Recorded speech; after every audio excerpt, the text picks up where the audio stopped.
you catch a glimpse of your reflection, and your eyes go right to your neck.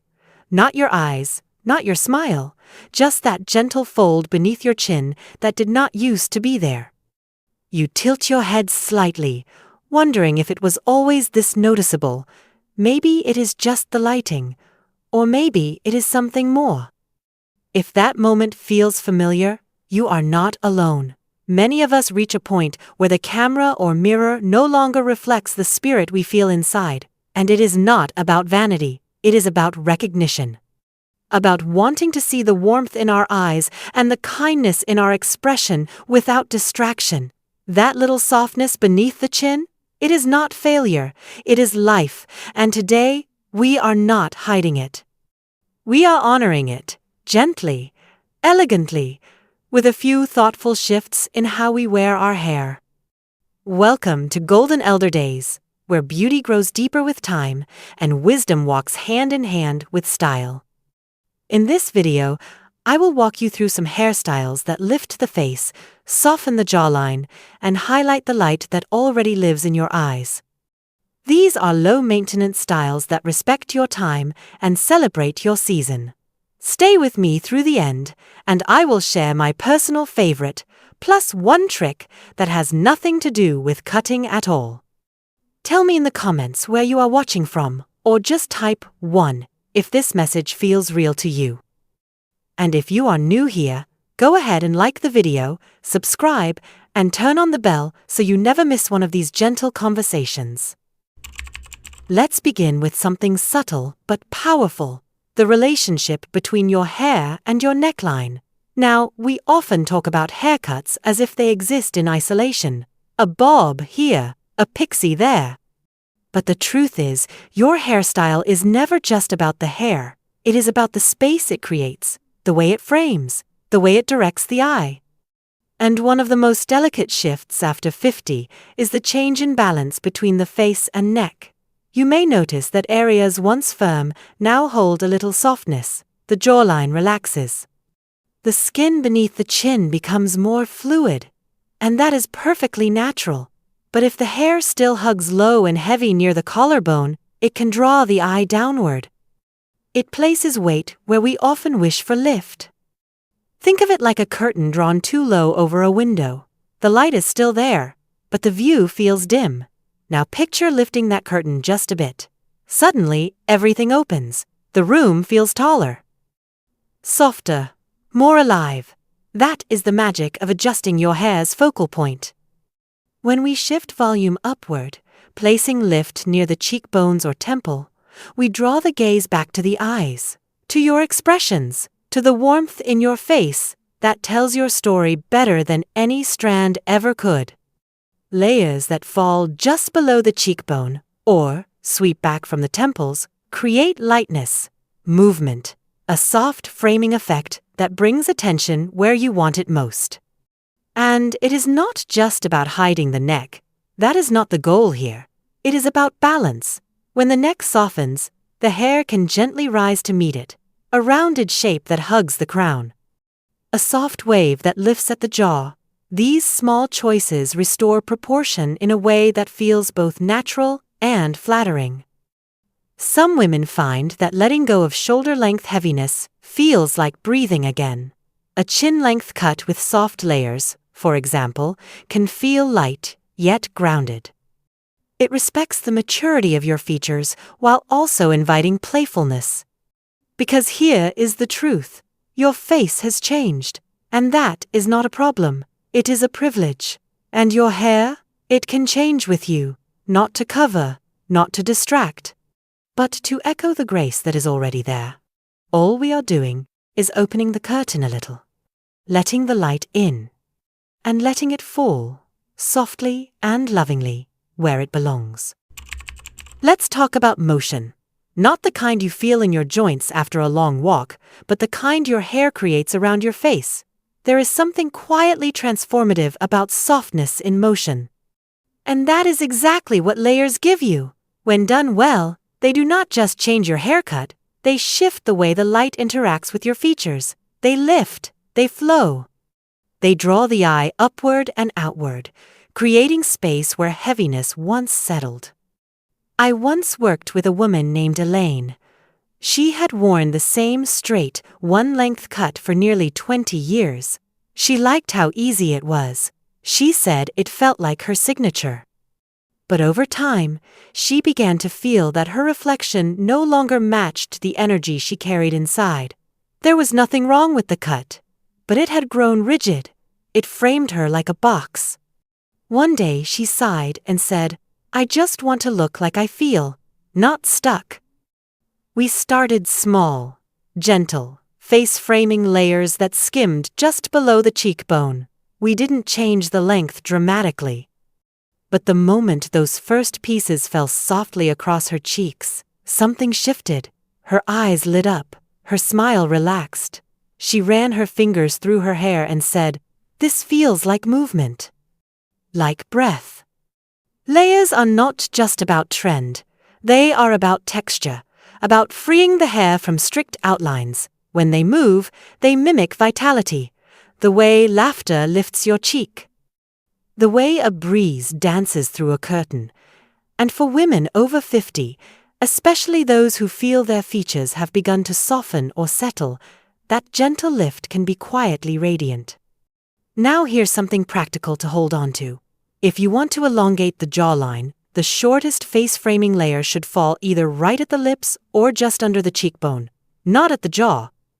That placement draws the eye diagonally, which subtly stretches the appearance of the lower face. Anything that stops right at the jawline can emphasize it too strongly and can make the neck feel more compressed. Movement around the face softens everything, especially when the rest of life is calling for structure and control. Your hair can be the one place where grace wins. You do not need severe angles. You do not need hard lines, just soft pieces that shift with you, that respond to your laugh, that catch the light when you turn your head towards something that makes you feel good. I often say that aging gracefully is not about looking younger.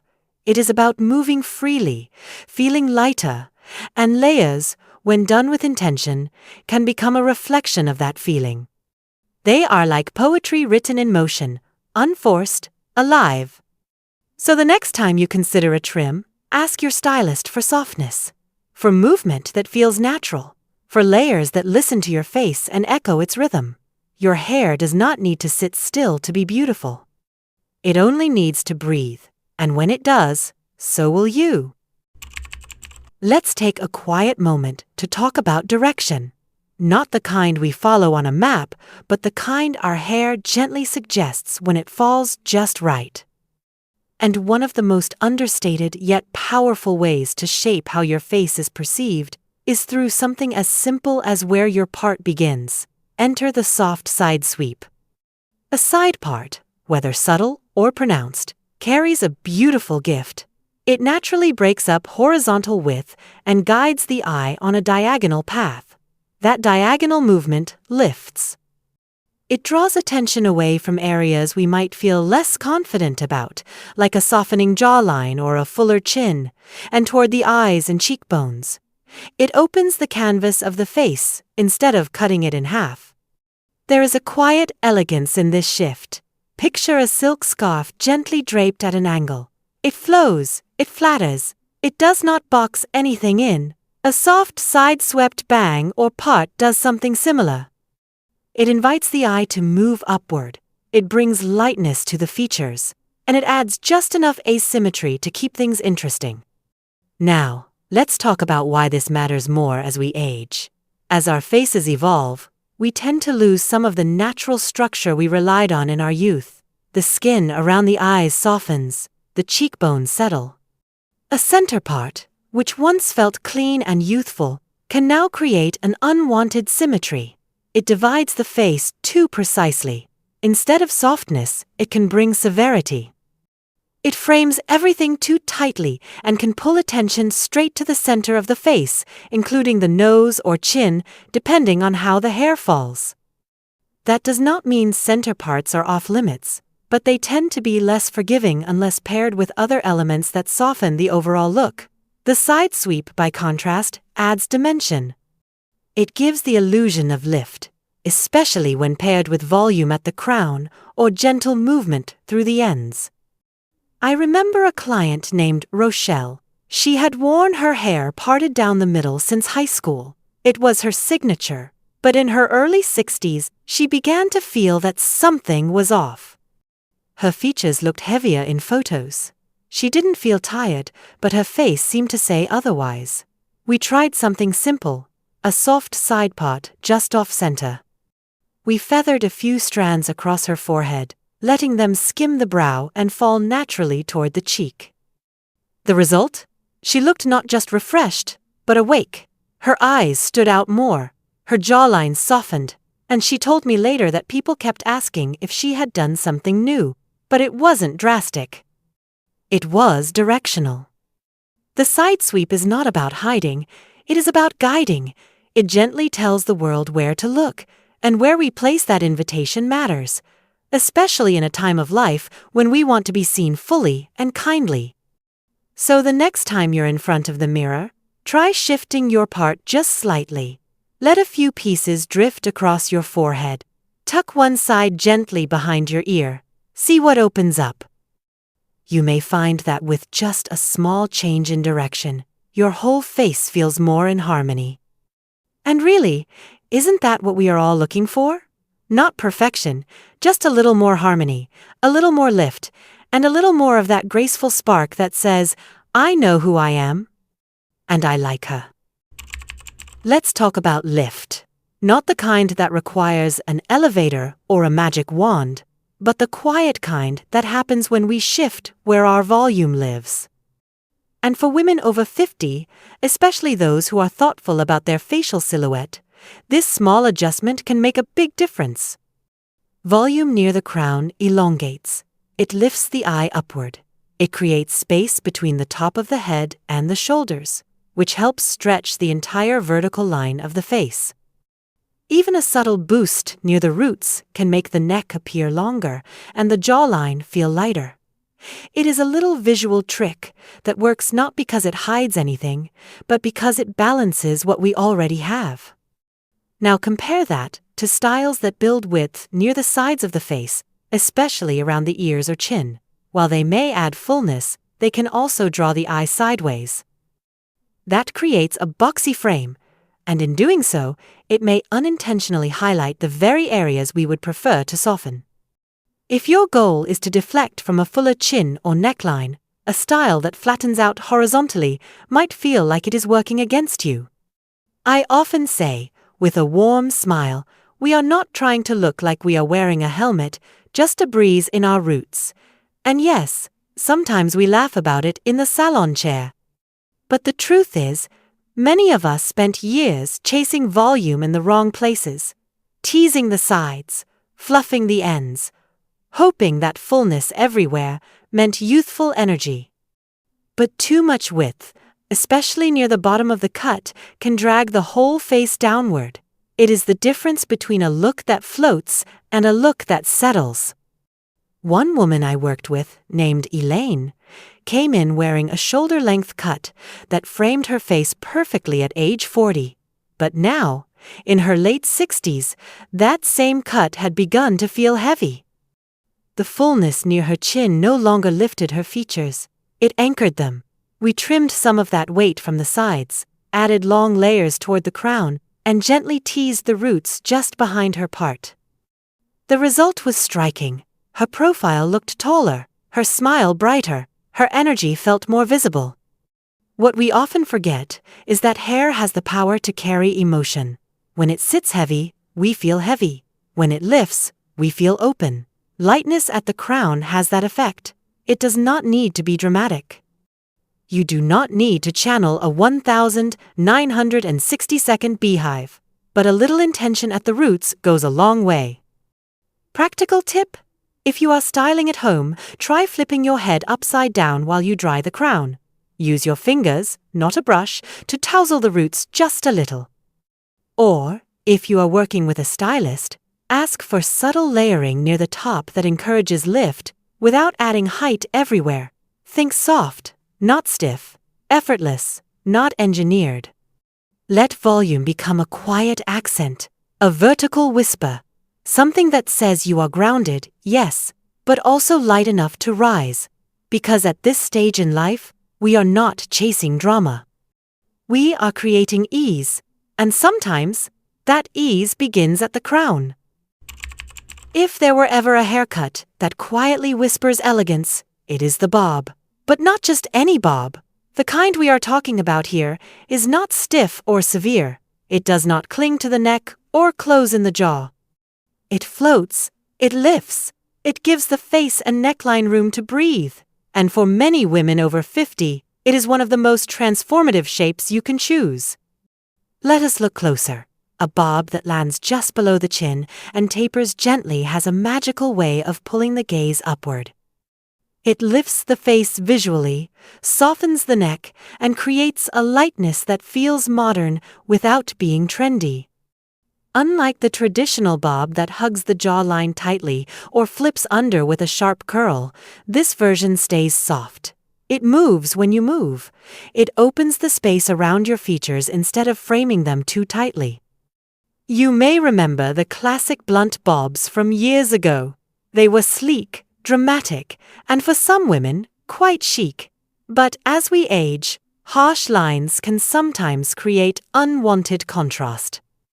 A sharp flip under the jaw draws attention to the exact area many of us would prefer to soften. The eye is pulled to the chin, the neck can look shorter, and the whole face might feel boxed in. Now imagine that same length, but with a little ease.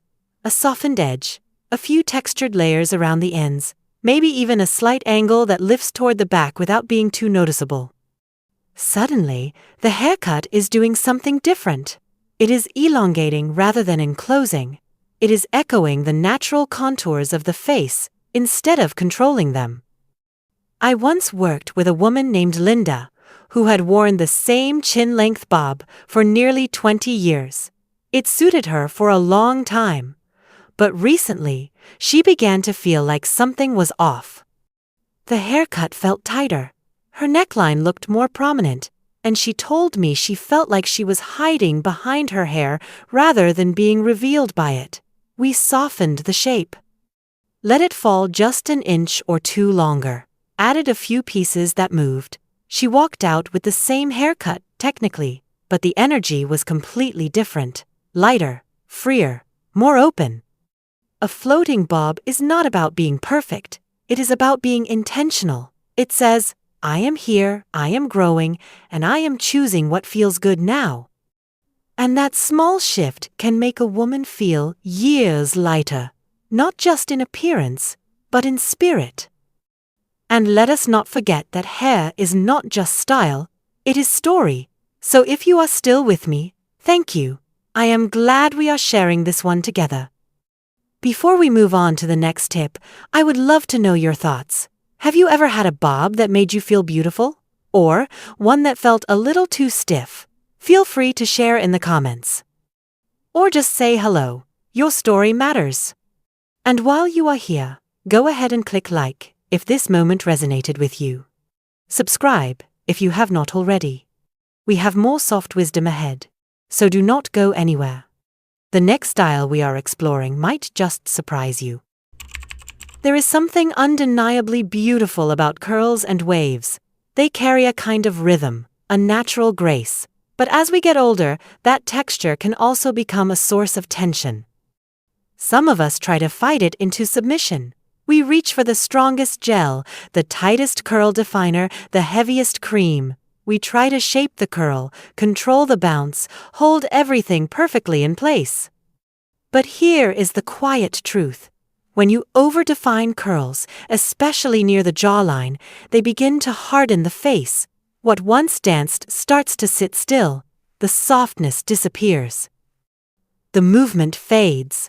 And without realizing it, we create a kind of visual tension that can make us look more rigid than we feel. Instead, try letting the curl be a little less exact. Let it move. Let it breathe. Give it permission to form as it wants to, not just how you think it should. Hair is not meant to be sculpted like marble. It is meant to respond to the breeze, to your smile, to the rhythm of your life. A soft wave around the cheekbone, a gentle curl that catches the light as you turn your head. These are the things that lift the face, not pull it down. If your hair is wavy, do not fight the looseness. Work with it. A few well-placed layers can encourage lift near the top and softness near the sides. That kind of shape draws the eye upward. It creates room around the features. It brings light back into the expression.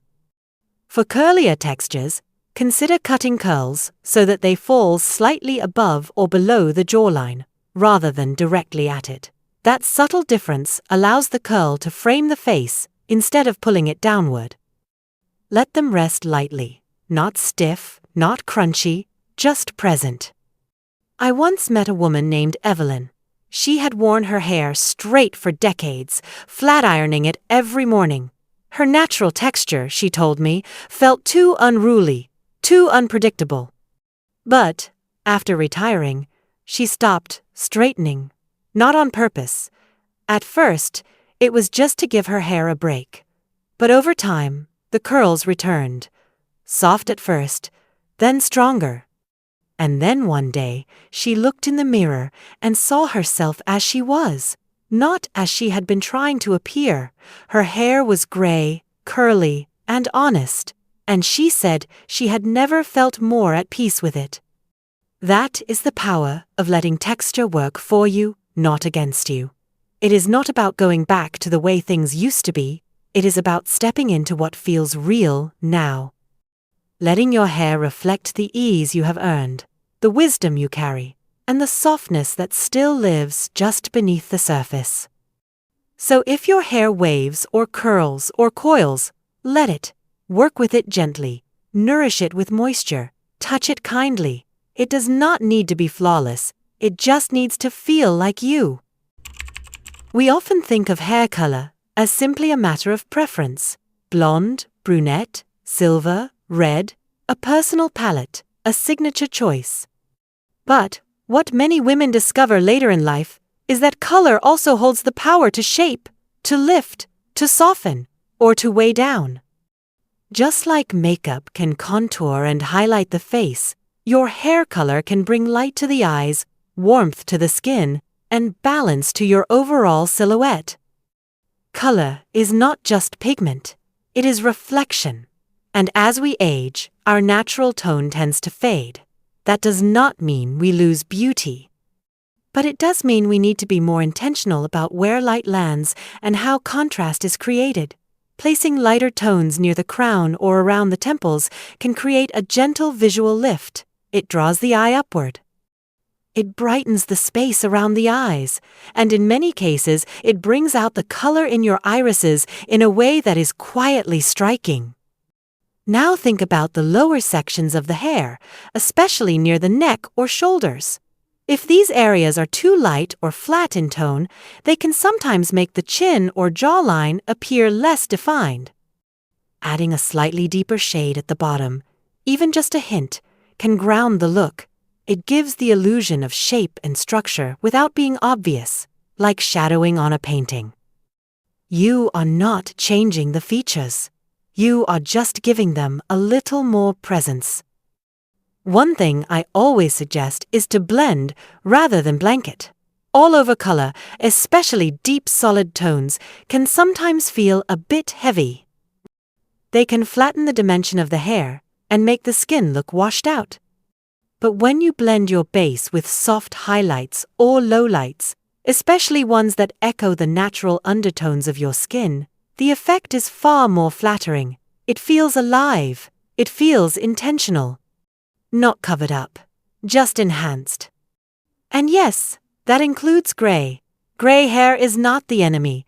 It is simply a different texture of light. For some women, embracing the gray fully brings a newfound confidence. For others, adding a few warm highlights or silvery streaks can make the transition feel softer. There is no single rule. The key is to create movement and contrast in a way that complements your features, rather than competes with them. I remember one woman, Linda, who had been dyeing her hair a deep espresso brown for years. She looked sharp, no doubt. but something about it felt a little too sharp. After a gentle conversation and a little experimenting, she let her colorist add soft caramel ribbons through the front and allow her gray roots to blend into a silvery brunette mix. The result was breathtaking. Not because she looked younger in a forced way, but because her features suddenly had space to shine. Her cheekbones softened. Her smile brightened. Her presence felt more approachable. That is what the right color can do. Not steal attention. Not demand perfection. But bring harmony. It does not need to be bold. It just needs to feel true. So as you think about your next haircut or style update, consider color as part of the equation. Not just what shade you like, but where the light should fall. Where you want softness. Where you want depth. Your hair, like your spirit, is still full of dimension. Let your color reflect that, and let your beauty speak without having to shout. So let us bring it all together. The best hairstyle for a double chin is not one that hides your face behind layers or tucks it away with tricks. It is one that honors your features, just as they are, and guides the eye with intention. Whether it is a lifted bob, a side-swept bang, or a crown of soft waves, the goal is not disguise. The goal is direction, lightness, balance. And more than anything, the most youthful look is never just about angles or length. It is about what the style gives back to you. Confidence, ease, a quiet sense of being comfortable in your skin. When your hair moves in harmony with your spirit, when it flatters without effort, that is where beauty lives. So, I would love to hear from you. What style has made you feel the most radiant? Or where are you in your journey today? Share your story in the comments, or simply type 1 to let me know you are here. If you found this video helpful, I invite you to like it, subscribe to the channel, and turn on the bell so you never miss these gentle, thoughtful conversations. Thank you for spending part of your day with me. Come back next week for more heartful beauty, right here on Golden Elder Days. And remember, you do not need to chase your younger self. You only need to choose a style that helps your spirit rise. That is the kind of beauty that time cannot touch, and it is already yours. Hello there. If you enjoy gentle conversations, thoughtful reflections, and inspiring ideas about beauty, elegance, and growing into yourself after 50, then our community posts are just for you. This is where we share quiet thoughts, helpful tips, and simple reminders that you are not alone on this journey. Feel free to join the discussion, leave a comment, or simply read along and take what speaks to your heart. We're always happy to have you here.